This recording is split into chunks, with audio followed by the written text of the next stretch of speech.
Okay, this is crazy. I already recorded this once, and as I was getting ready to go back over it, I moved my headphones because I don't wear them when I record because of the echo or the delay. It throws me off. I have a little toolkit sitting on top of my CPU, and it hit my keyboard, and it deleted all the audio. So, whoops, I couldn't go back and undo that. So I got to record this again. So for today's workout, it's all bar. This is a AI generated workout. I just typed into the AI thing and said, give me a workout, blah, blah, blah. And this is what it came up with. Pretty similar to other things I've done. Nothing groundbreaking here. 3 rounds. First round is a warm up. And then the second and third round, we do more reps, higher weight. And yeah, kicked my butt. Feel great. My arms are feeling jacked, man, let me tell you. The camera work is not going to be very good here because I just said it. And since I have today off of work, I didn't get up as early. And so you've got sunshine shining in the room. So it's horrible, horrible camera work. Sorry about that. But anyway, for today's true crime portion, I wanted to just bring up something that's very, very odd and strange that dovetails possibly with the Delphi murder case. In November of 2016, approximately 3 months, almost exactly 3 months before the Delphi murders, there was a tragic fire in Flora, Indiana, which is a very small town, the kind where if you sneeze, you're going to drive through it without seeing anything. Very small town. It's a farming community. Not a lot there. Nothing against them. I live in this area, and I'm not, degrading them. It's just a small town.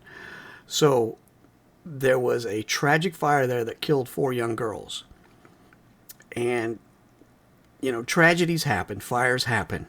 But what makes this one so weird is sort of the aftermath, in that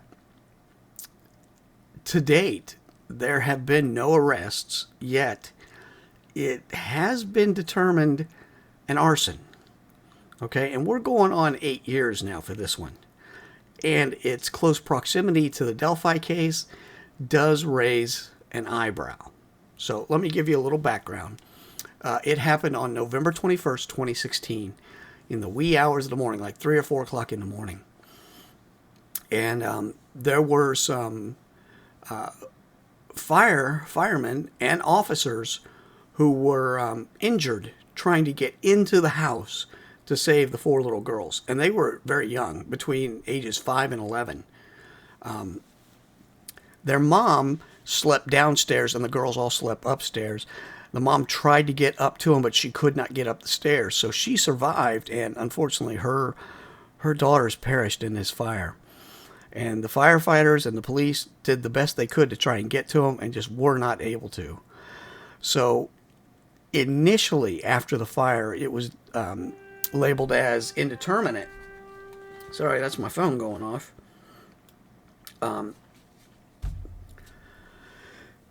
And then the state fire marshal got involved, and he came out and said that it was definitely arson and that accelerant had been found throughout the property. So that, that's a bombshell. That's a pretty big thing. It sounds like, murder. This was planned murder or something. But then the state police came in and said, no, hold on a second. We don't see this. We believe that there was only accelerant found in one portion of the house. And they have, to the best of my knowledge, never said what accelerant or where. So you got 2 state agencies kind of arguing over this. The first fire inspector, the one who said that there was accelerant all over, he resigned after that. Even though this guy had investigated tons of fires for a number of years, for some reason he resigned. And then the local fire department in Florida is a volunteer fire department. And that's quite common around here. There's a lot of smaller towns, and a lot of them have their own volunteer fire department. And these are people who, take their their own time and spend a lot of their own money to help protect their community. And you got to take your hat off to these guys, these men and women. They're volunteers. They get a small stipend to help, but most of it comes out of their own pockets.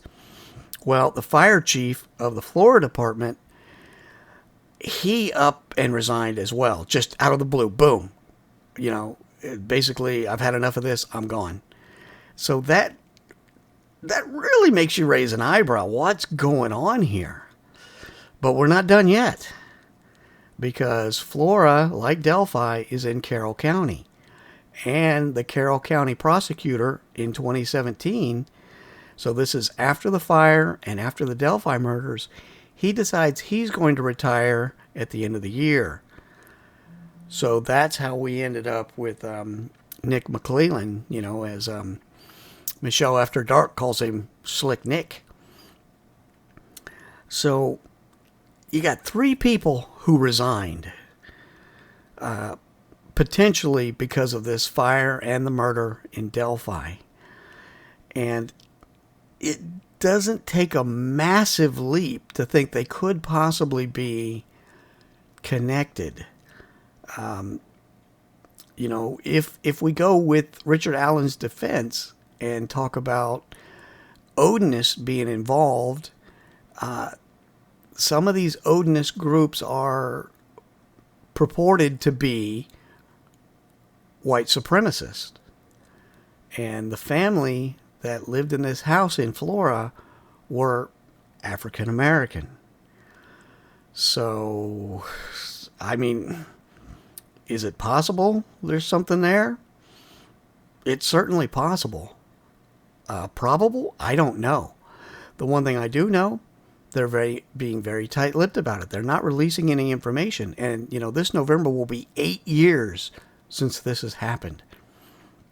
And you think about that. The youngest girl who died would have been 19, maybe going on 20. And the youngest would have been in her teens. Just like Abby and Libby would have been 20 and 21 this year. It's just crazy that we've got 2 such high-profile cases in one small county, so close together. Now, it just could be a crazy coincidence. Absolutely, it could be. But most cops will tell you, detectives, they don't believe in coincidences. And I don't know. It's something to think about. If you haven't, I would recommend, looking up, doing a little reading on this, because it's definitely eyebrow raising. Okay, I'm trying to be very diplomatic here, but